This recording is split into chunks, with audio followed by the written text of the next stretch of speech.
Hello, everyone. My name is Adele Fitzgerald, and I am the Electronic Resources Librarian at St. Joseph's College in New York.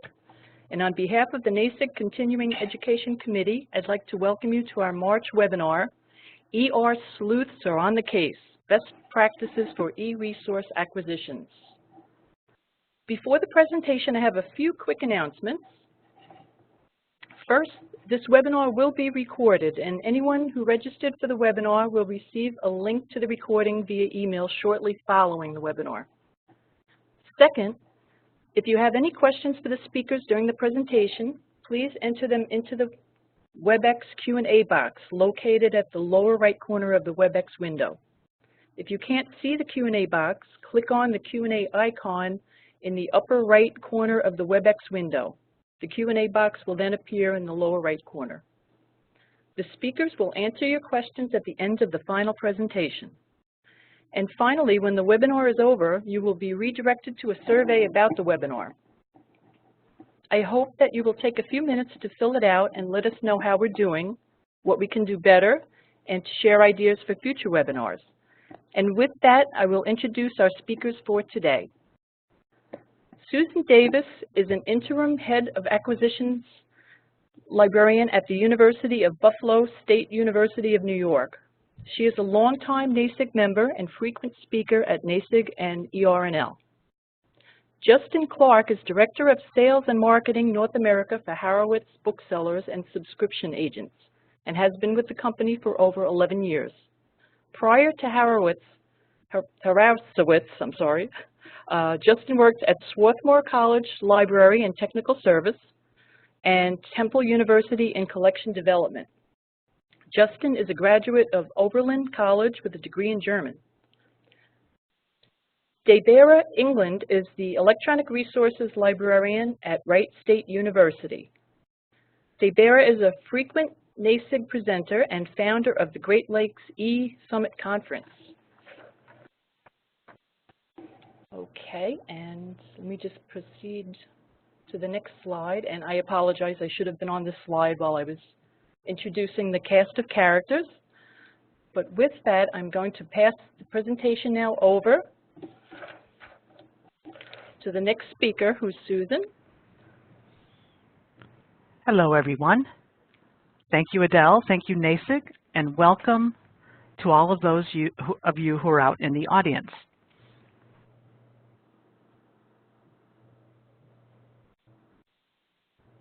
To not have control, but we will, yes, there we go. This webinar is based on a 2016 NASIG conference session with the same title. At that session, we kicked off our program with a skit borrowing characters from the game Clue, which of course was later made into a movie. Unfortunately for you all, there will be no skit today, but we did keep our Clue detective theme in the pictures and notes in our slides. So here's today's agenda. The first part, making the case. The second part will be a discussion of subscription agents and how they can help in the e-resource management process. And then finally, we'll have some specifics, some case files from the field. And as Adele mentioned, there will be questions at the end.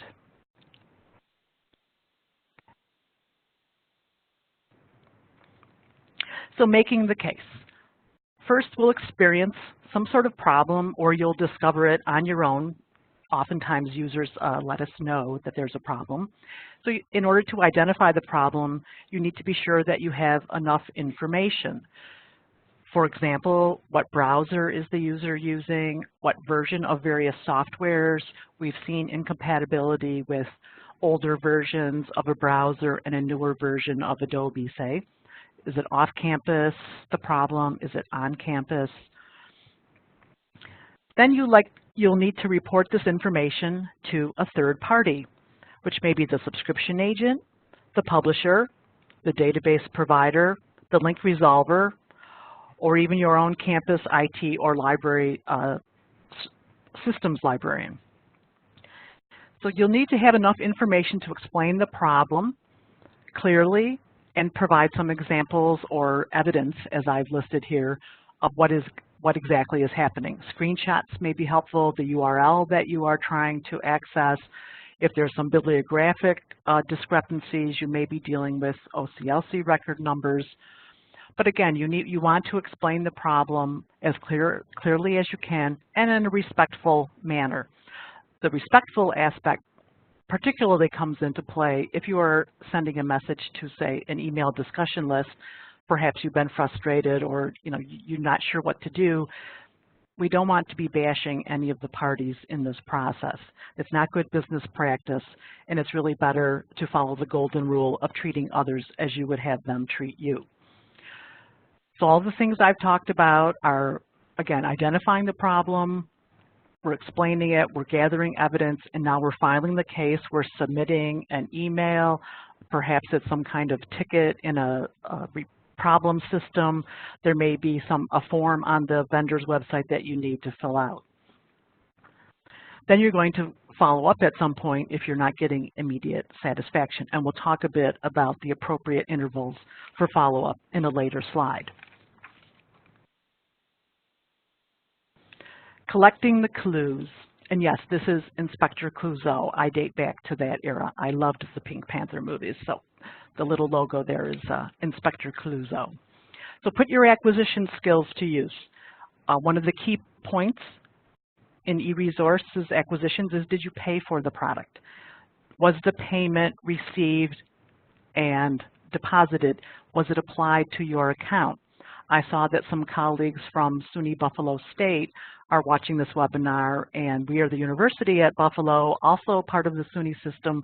Sometimes our two institutions become merged or mixed up at the other end, so it's good to verify that your payment was indeed received and applied to your account. Do you have the correct set of IPs registered with the provider? You may find out that your IT people have made some changes and they didn't let you know. On the other hand, the vendor may not have correctly registered the IPs that you gave them. Is your proxy server set up correctly to provide the off-campus, off-network access? It's a good idea to try to understand, the various systems involved. Your library has a system that deals with setting up eResources, dealing with the problems. If you use a subscription agent or an ebook vendor, they have a system that takes your order, issues a payment, etc. Then at the other end, the publisher, the database provider, whoever, they have their system that takes all of that and then sets up your access. So if you understand that there's all these points in the process, you get a better or a healthier respect for the fact that there can be breakdowns at any or all of those points. I already mentioned browsers. Today we had a case of Internet Explorer doing one thing, but Firefox doing something quite different. There's some terminology, jargon that's often used. You see people talk about knowledge base. Do you have a good grasp of what that means? Open URL. There may be other terms that if you can understand those and also understand the context in which they're being used, that can help you as you go about trying to resolve problems.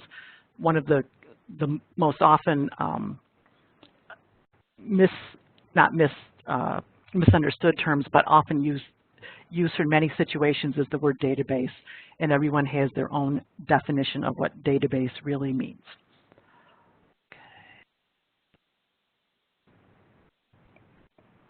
Communication. I think this is the most important point in everything that I'm going to be talking about today, and that is to have excellent, frequent, clear communication. So again, when you receive some sort of problem report, acknowledge receipt of that problem, let the patron know that you're working on it. Perhaps you can easily identify what the issue is and let them know the time frame in which the issue will be resolved. Then you're going to communicate with another party. Again, they may tell you it's going to take a certain amount of time. You may get an automated acknowledgement of your message. But if you don't get some sort of sense of how long it's going to take the problem, it's certainly fair to ask, what's a reasonable time frame? How long should I wait for this resolution to take place if they don't offer you a time frame? Many times you'll get a message that says, please allow 24 hours for access to be reestablished. In other cases, you have to use your own judgment about how long it might take, even if you get an explanation of what needs to happen. If the database provider, for example, needs to reload a file to include full text of those issues that are missing, well, that may be on some sort of batch cycle. It may take a month. It may take several months, depending on where they have to, if they've missed that content in some respects, they may have to go back to the original provider. Therefore, you would tell your patron, please go ahead and use interlibrary loan because we will not be resolving this matter very quickly. The e-resources lifecycle, I've alluded a little bit to that. If you've ever seen the diagram, if you go to the TERMS, T-E-R-M-S website, they will have an example of that. It's an iterative cycle. There's many points, again, where things can break down, and because it's iterative, it keeps happening again and again. The dossier on the usual suspects, for those of us that have been around a number of years, titles that were problems in print, they carried that sort of characteristic over into the e-world. They're often still problems. But there are other situations at which a problem is more likely to occur. When publishers change platforms, we've had some recent examples of that. Sage has moved on to a new platform. That has caused some difficulties for my own institution. If you change subscription agents, again, the matching of the same customer, the account number, oh, it's coming from, the check is coming from a different vendor, that may cause a problem. When a title moves from one publisher to another, your perpetual access rights may not move as you expected. So those are some situations at which you might want to put extra attention on to sort of anticipate there may be problems and be on top of them should they occur.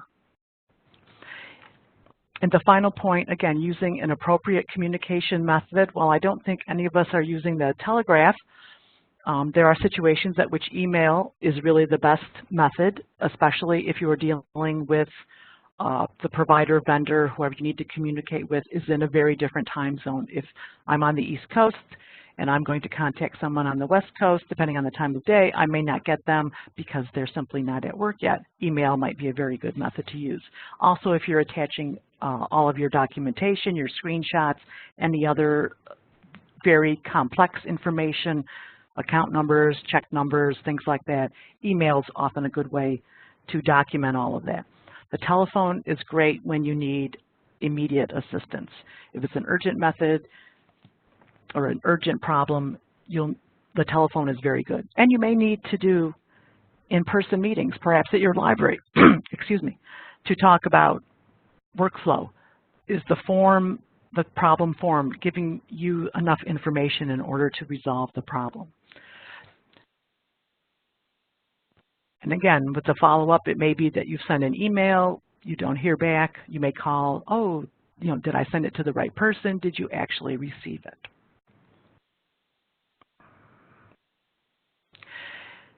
And then there's internal and external communication. I mean, I've talked about like some one-way chains, but there can be many communication channels going on at the same time. Someone's reported a problem to you, you reported it to the vendor is then going off and contacting the provider, and maybe again, they're being referred to someone else. These are just some examples. I didn't mention consortia until now, but again, that could be a middle layer that is the reason why your access isn't working because you didn't mention that you were dealing with your order was coming in via a consortium. There are other librarians involved at your library. They may find out first that there's a problem. So again, you need to keep all relevant stakeholders informed at all stages. And sometimes you may wonder, should I include someone? Well, it's probably not a bad idea to at least give someone, like maybe your systems librarian, the heads up if you're having, let's just say, a potential abuse problem, but your library director may not be the person that really needs to be copied in on all of these communications. And hopefully at the end, if all the communication goes well and people are able to identify the problem, understand why it occurred, and make the correction, then yay, at the end, we have resolution. And now, in honor of March Madness, and a game is being held right now in Buffalo, New York, I'm going to do my best bounce pass and pass the control over to Justin, and he's going to talk about subscription agents.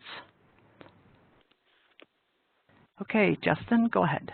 Yeah, let me make sure that I've got the presenter. So why isn't it moving forward? Okay. Hi, this is Justin with Harasswitz. To be fair to Adele, that's not the easiest name in the world to say with all those R's and S's. But I'm going to talk to you today about how subscription agencies fit into all of this. So as e-journals gained in popularity, subscription agencies sat down and took a look at that life cycle of the e-journal to figure out where we could insert ourselves in with services to assist in this whole process. But first, I'd like to talk about why isn't this all seamless? And I think I'm going to, at the risk of repeating some of Susan's comments, talk about how there are a lot of different players in this market. So there are more players. There's not just libraries, publishers, and drop shipping print issues anymore. We also have platform providers. We have distributors. We have printers located all over the world. There's a large publisher in Europe who has printers located throughout the world so that they can drop ship closer to where the library is. But that doesn't necessarily mean that those people have the same information that the electronic content on the platform that they have. And it's not a level playing field. And by that I mean not everybody in the market has the same knowledge. So what you're going to see is some smaller publishers, sometimes you see this with foreign publishers, don't always understand what IP authenticated access means to institutions in the United States. So a smaller publisher might mean, oh yeah, we have electronic access, and they're talking about emailing articles to users at the institution, and that's not necessarily what our understanding is. There are now negotiated prices.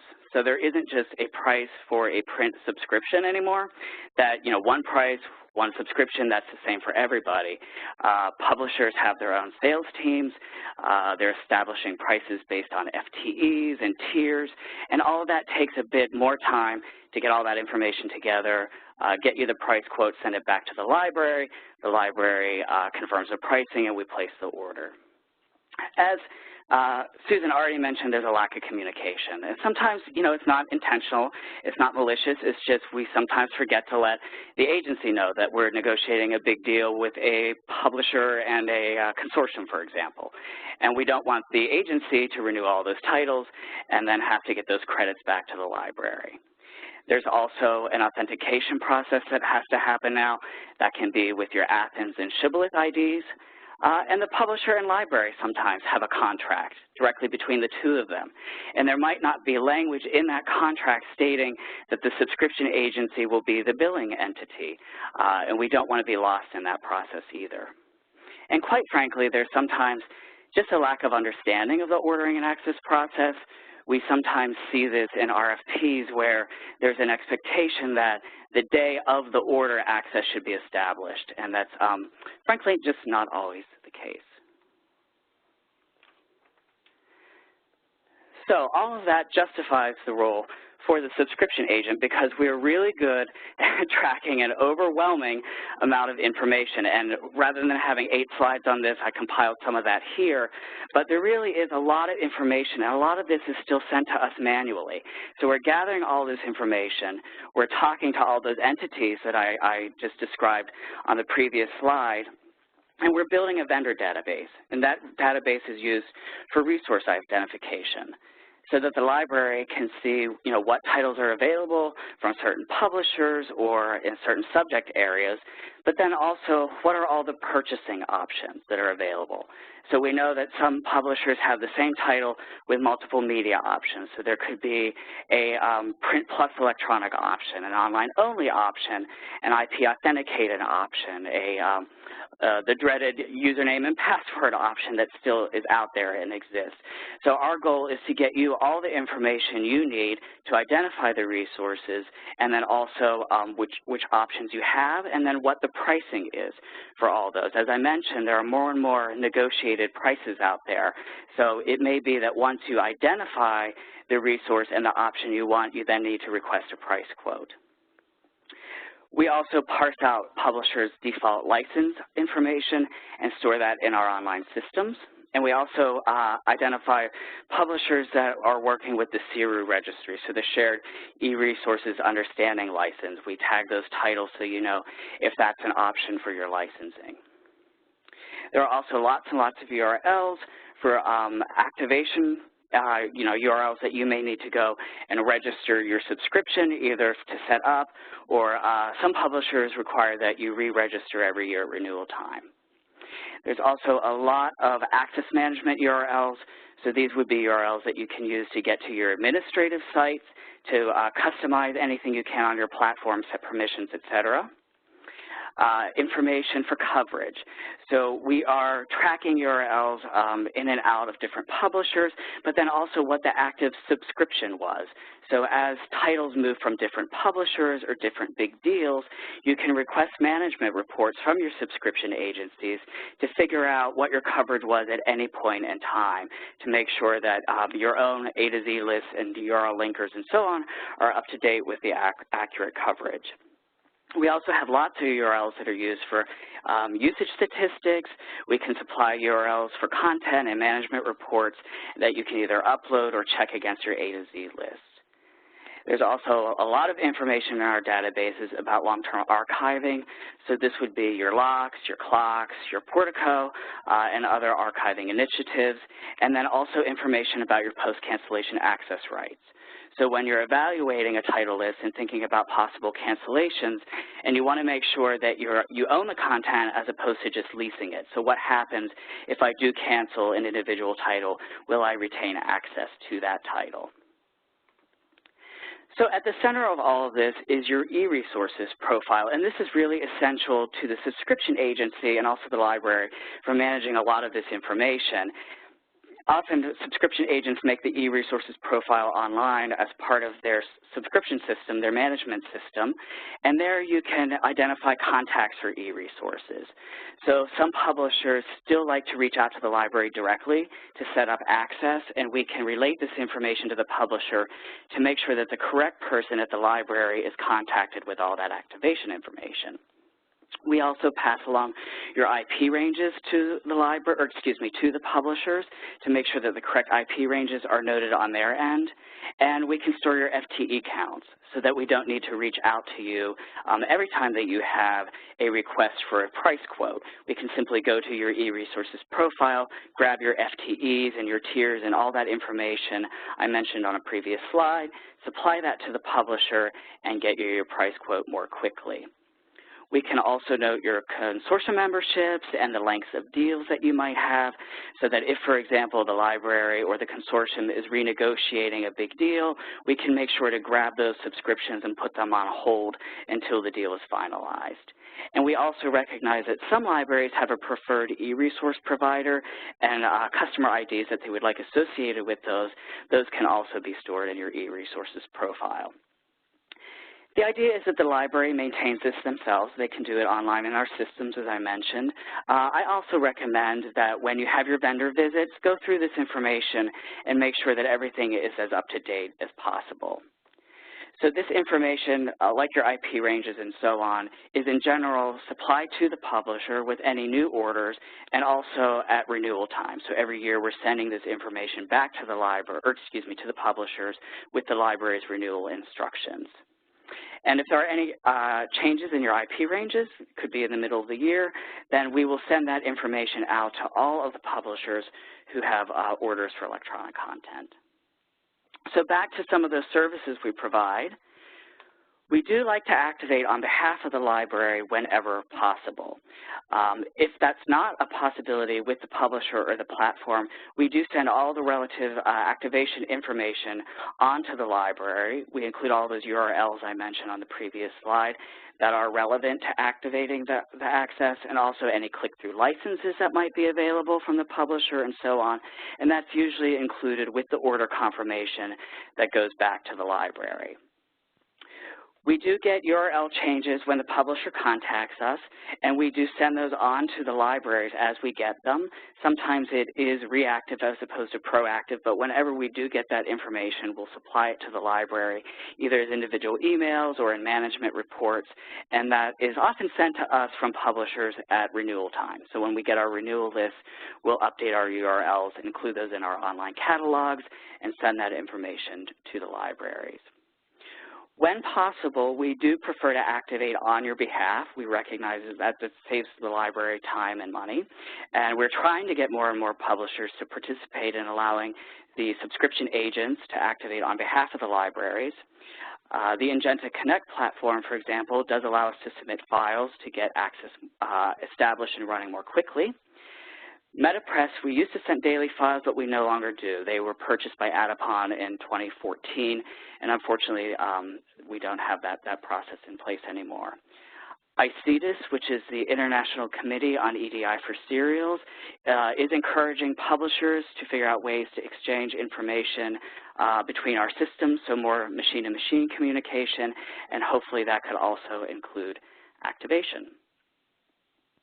So once your title is activated and running, sometimes things do go wrong. That's just life, and we will do whatever we can to assist the library with their e-access troubleshooting. So all this sleuthing that's going on, we can certainly help you with that process.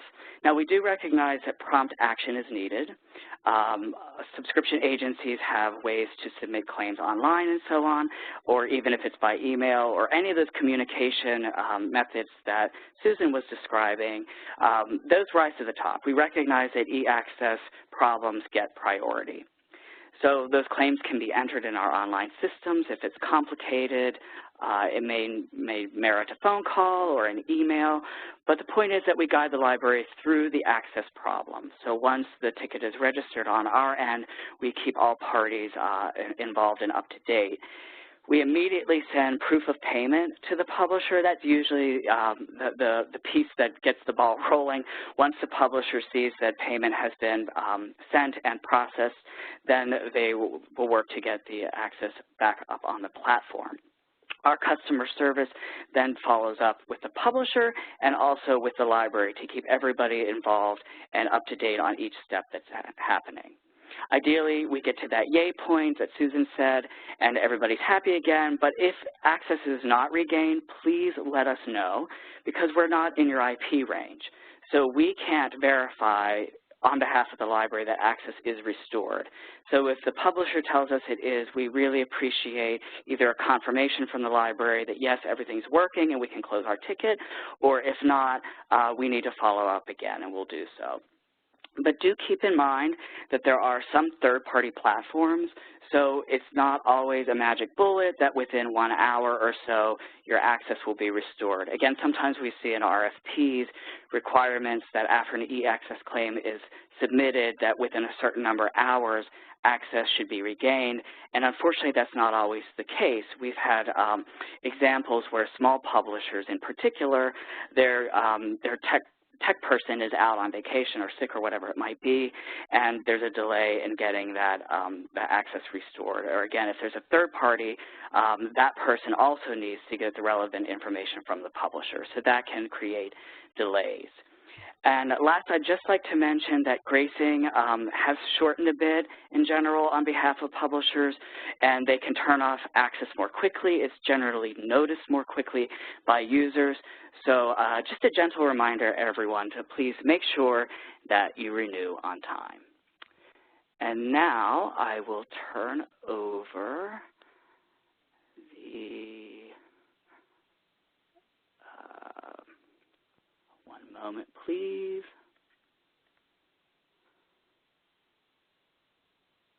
Let's see.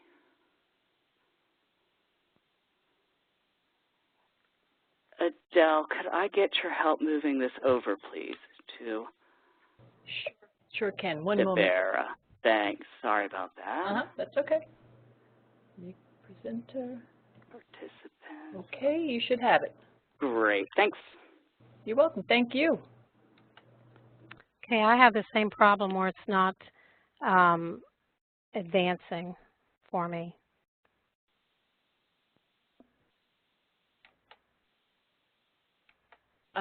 Would you There we go. Got it. Got it? Got it. Okay. With sleuthing, there's basically two types of crimes, primarily access and metadata. With access, there's lots of nots. Not registered, not turned on, not turned off, previous titles not turned on in the knowledge base, not in the proxy, just not there, etc. And with metadata and cataloging, holdings, and indexing, there's bad metadata, incorrect metadata, incomplete. I recently heard there was made-up metadata, not updated, not deleted metadata, and so on. Okay, I'm having problems with this forwarding. I can forward it for you if you like. Oh, okay, great. Okay. Thank you, Adele. We're going to go to the next 15 slide. Okay. Do you see it? No, I'm still on the sleuthing side. There we go. So why are these issues problematic? One of the reasons is due to communication, as both Justin and Susan mentioned, between colleagues, chain of command, consortium, providers. The systems don't talk to one another. Publisher, platform, host, vendor, consortia, library, and even systems within the library don't talk to one another. The e-resources lifecycle points that Susan and Justin noted make it difficult to track change. Systems need to be manually updated. Current library systems lack the functionality to sufficiently track, and consequently, there's a high dependence upon email as a tracking system. Plus, you might not have enough staff or enough skilled staff on hand. So what can you do to compensate for this? You need to hone the skills and services that Susan and Justin mentioned, and it helps to have a sound team, and you need a good systematic workflow for handling problems, which is the focus of my talk. Adele? Okay. I'm just going to have to prompt you. Okay. Yes. Sorry. That's okay. I'll just say your name. How's that? Do you see the slide, ER troubleshooting? No, I'm not seeing it. Is everybody else seeing that? Can you put a message into the chat? Or there, I got it. Okay, maybe you have just a delay on your end. Something. Okay. At Wright State, we spread the wealth of problems around. Problems not need to be a burden to one person or to one department. We divide the access and metadata issues into 5 categories and assign each to an electronic resources troubleshooting team member. Access is handled by the head of IT. Easy proxy calls are handled by our web developer. Cataloging and holdings are handled by our head of CAM, which is technical services. And the ER librarian, that's me, I handle all the open URL problems. And all of us review problems marked other or that come in from the public forum, and then we step up to answer the call that's in our area. Plus, we have a backup system in place where the IT folks back each other up if one of them is out, and the folks in my department, we back each other up as well. There. Oh, you got it. Yeah, I don't know how that happened.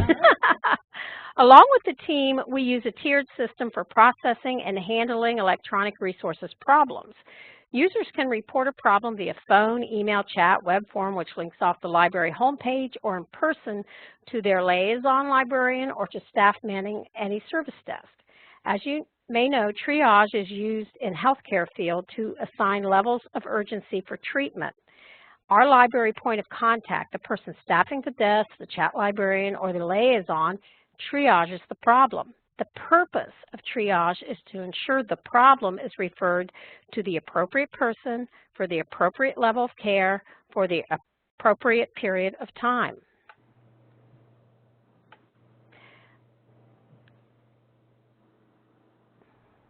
Along with I just skipped that, sorry.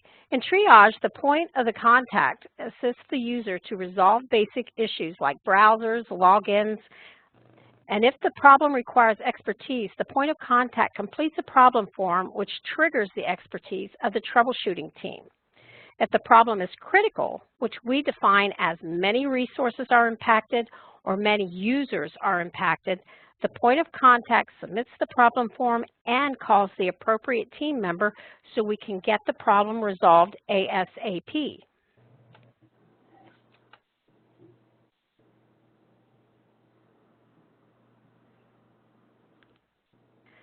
These are screenshots of some of the forms we use. On the left is our public form. We don't receive very many of these, and we've only had a couple so far this year. In the middle is our old staff web-based form, and on the right is the new staff tracking ticket service form, which has been in use just a little over a month, so it's brand new. This is our old form, which has the basic information needed to resolve a problem. The point of contact information, the type of service, which is a pull-down menu to select the type of service, the resource name, the URL where the problem recurs. If there was an error message received, they can insert that. We question whether the problem happened with one or more articles. That lets us know if it's widespread or not, or the severity of it. Steps to replicate the problem, a box for comments, and the method of access, whether it was remote or on campus. In addition, to assist the person reporting the crime, we provided pop-ups. Two blue little, you can see the little question marks, popped up a window with examples of a problem for each type of service. For example, you may have a problem, you're not sure if it's access or open URL, which we call find it linking, and you can look at that and that can guide you as to what type of service to select. And we also have the pop-up for steps to replicate the problem, which provides examples for each type of category so that you can report that. And of note, identifying the type of service was a required field and is critical as that determines who the problem is assigned to. This is our new form in the tracking system used by university IT and now the libraries. Staff must log in to ServiceNow system to report the problem. Before, they just had to go to the web form and no logging in was required. This form has most of the same information required as the web-based form, except we added the option to include a watch list or email. For example, you might want to add all the staff manning the reference desk.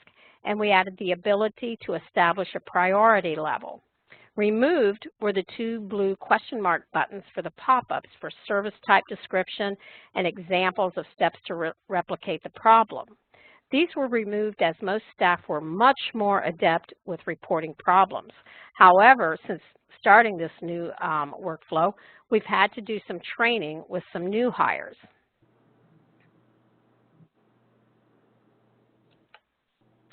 These are examples of a problem report and a team member response using the old form and email. The same practice of responding to the problem within 24 hours applies with the new form workflow, except it's done in the new tracking system. In the new workflow, when staff report a problem, the tracking system generates email, which is sent to all team members.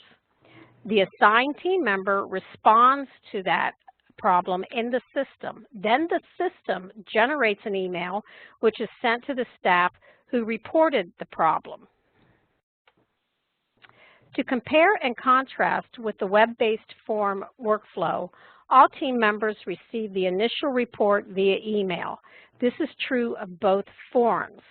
The team member assigned to the problem CC'd all team members on the initial email response. That way, the rest of us knew they were on the case. And we also CC'd any other staff who we thought may need to be aware of the issue on the email. How the problem was tracked was pretty much left up to each team member. I used a series of email folders. This process lacked any sort of oversight, and it was managed by lots of emails. With the new form and the new system, All communications between the team, the person assigned to the problem, and the staff are stored and retained in the tracking system. The tracking system provides the ability to add work notes that only team members can see. The staff who reported the problem can log in and check progress at any time, and this system provides oversight and access to statistics, and no web development maintenance is required. So what's still old school? Well, we still use the public users form since users can't log in to the ServiceNow system, and all vendor and provider communications still utilize email.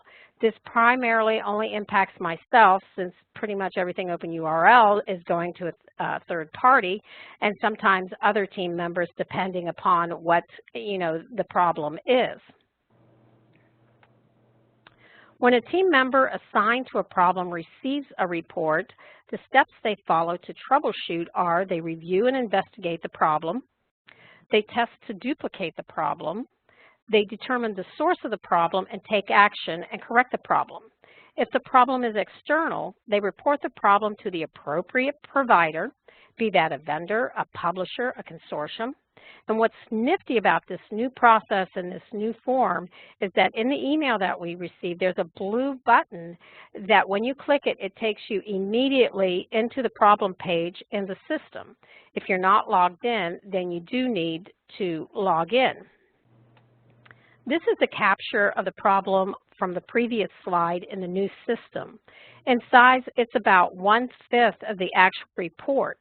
In this screenshot, I've included when I contacted the vendor, the screen capture that I sent the vendor. There's a summary of the vendor's response, and also shown is my response about the vendor's finding to the staff who reported the problem. And of note, the items with the yellow line on the left are the working notes that display only to the team members. For problems that are resolved quickly, and these are usually typically in-house problems dealing with like easy proxy, cataloging, holdings, and some access issues, the team member assigned to the problem will go into the system and change the ticket status to resolved. The system then will close the problem after 3 days, and it retains the history forever. At least that's what I was told, forever. For externally reported problems, if resolved, we update the system. If it's not resolved, we communicate with the service provider until the problem is confirmed, solved, or is determined to be a known problem. In that case, the call is left open. This sheet here, for reference, is our old best practices used for the web-based form. Of note was the area that I highlighted in green, which documented that we could send the report back to staff if information was incomplete or we needed more information. When we first started this workflow, it was essential that we had this documented. This is the updated best practices with the ServiceNow system. What's changed is the middle section, which details the steps used with using the ServiceNow system. For the past 2 decades, we've been reacting, treating symptoms. To use another healthcare analogy, we need to be proactive instead of reactive. In healthcare, they've learned it's more economical to be proactive instead of reactive when it comes to care. So we need to adopt healthcare's practices of preventive care. Examine your troubleshooting reports. Where are most of your issues occurring? What is problematic? Examine why this is so and take steps to address that on the preventive side. Proactively check your e-journals.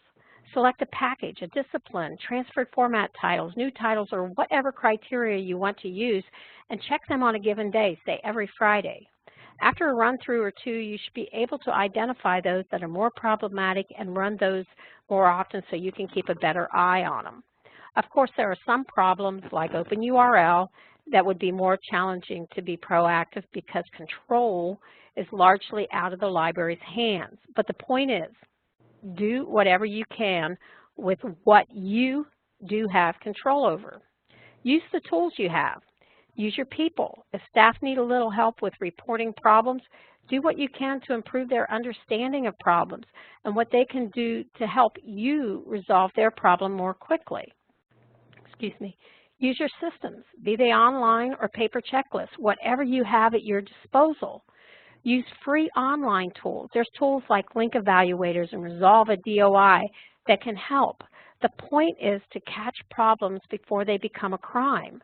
And for many of us, our materials budgets have decreased, so we're not spending as much money.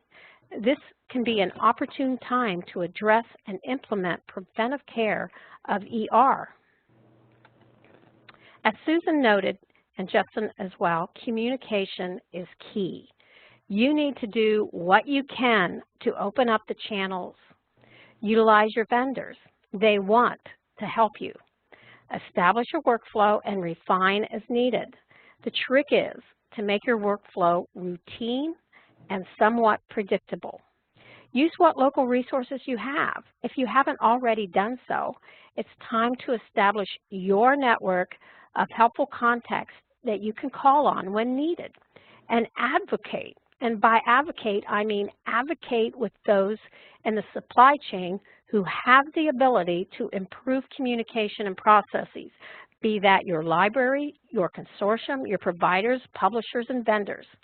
For example, yesterday I was setting up our account to download usage statistics for a small publisher for whom we had only one title. This publisher, Philosophy Documentation Center, had a support page that included information on admin manager setup, which provided a link to a PDF with full instructions. They had a list of their preferred browsers. They had contact information for access problems, and they had an entire whole section on easy proxy and WAM server setup, configuration, and starting point URLs. Check it out. Wouldn't it be absolutely fabulous if all publishers did this, especially small presses? We wouldn't have to wait on an email with information on how to set up an account and then wait on another email to confirm, et cetera, et cetera. So the next time you see your publisher, let them know, advocate. This is what I need and want. In the meantime, until we have that perfect ERM and there's interoperability and real-time updates between library, consortium, vendor, platforms, and publisher systems, this is our reality. It's largely a manual, time-consuming process in which maximizing the tools you have, communication, workflows, sleuthing skills, tools, your agents, all are of key importance and will determine your signature of successful service to your users. And now over to Adele for questioning. Okay. If I can get it to move. Thank you very much. That was great. So now we can open up for questions. If you want to type in some questions in the Q&A, let me just advance this slide. There we are. There's the contact information for our speakers. Okay, so I see some questions coming in. And I guess all the speakers can unmute, and you can just chime in with an answer. From Sarah, can you give any advice about testing off-campus access? I can answer that. We have, years ago, we had a standalone separate computer that was set up like that, and that was how we tested access. Now our IT department, they can do it from their desktop. I'm not sure what exactly they use now. If you email me, my email is there. I can find out what they use and get back to you. But we started off like a decade ago, like I said, with the standalone computer, and we would go over there, and that's how we basically troubleshooted remote access.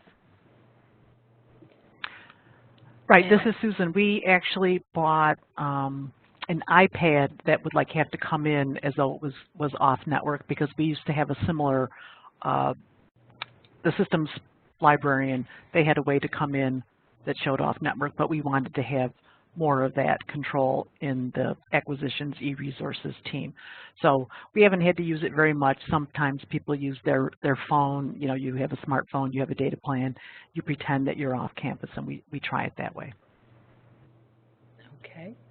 And another question from Sarah, do you support mobile devices?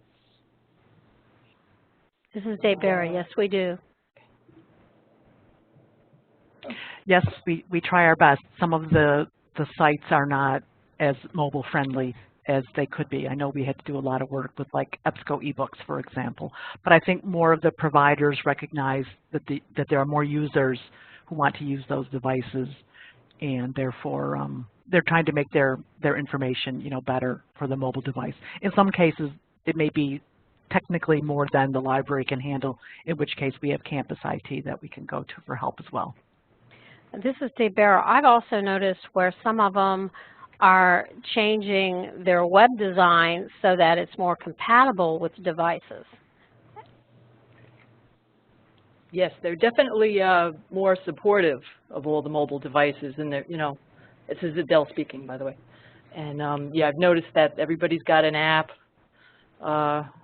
to view their products in the best manner, although that's problematic because then you need all these different apps. I do see another question in the chat. What system did Wright State use to set up their new reporting form to get away from the email chains? This is Debera. It's called ServiceNow. I'm not sure who the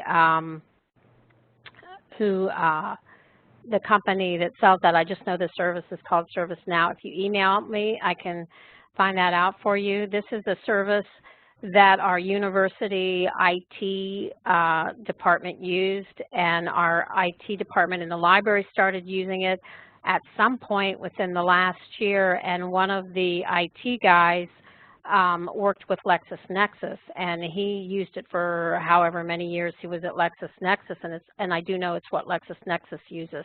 And then we started using it a little over a month ago. Okay, thank you. A question from Sam. I am on the hunt for a new ticketing system for our library to combine web, electronic resource, and hardware software tickets. What is the software that was being used during Debera's portion of the webinar? This is Debera. It's ServiceNow, and when I don't know if any of my screens, do I have access to go back to the screens, Adele? I can give it to you. Actually, Sam responded saying he may have found it. It's servicenow.com. Yeah. But I can give you the globe. I thought, it over. Here, this is an example. Can you see this now, the ServiceNow tracking form? On the green side over here, there's library IT, and then there's the library, you know, the IT department, and then the electronic resources over here. If you click one of the other buttons, I think we do not have access to it. You can see the university IT. So the university uses this, and the library now fully uses it for IT. You know, my, you know, computer, my other computer. I had one the other day where I have two monitors, and the one monitor went out, that sort of thing. So I put a call in that way, and since I have access to the system, I can actually see all of IT's calls and that. But this is, again, is used by the entire university IT department and the library now. Yeah, this is Susan. Ours is not so widespread, and I really wish I had looked up what system we use for our tickets, but it's within the library, but we can ask for, say, assistance with a microcomputer, you know, aspect. There could be, again, to the systems or the web designer or to the e-resources team. There's like a drop-down that you choose, you know, like the category of the type of problem that you think it is, and therefore then it's sent off to the appropriate people. Ours is not integrated with the university's IT or any other sort of system. Thank you. Does anybody have any other questions? And I'm going to take the globe back. Okay. Just bear in mind, everyone, that this was recorded. So after the recording is prepared, I will send out an email with a link to it. we have a few more minutes. If anybody has any questions, feel free to pop it into the Q&A or the chat. That's fine. And I love the clue theme that the presenters use. That worked out very well, I think. You would have loved the skit.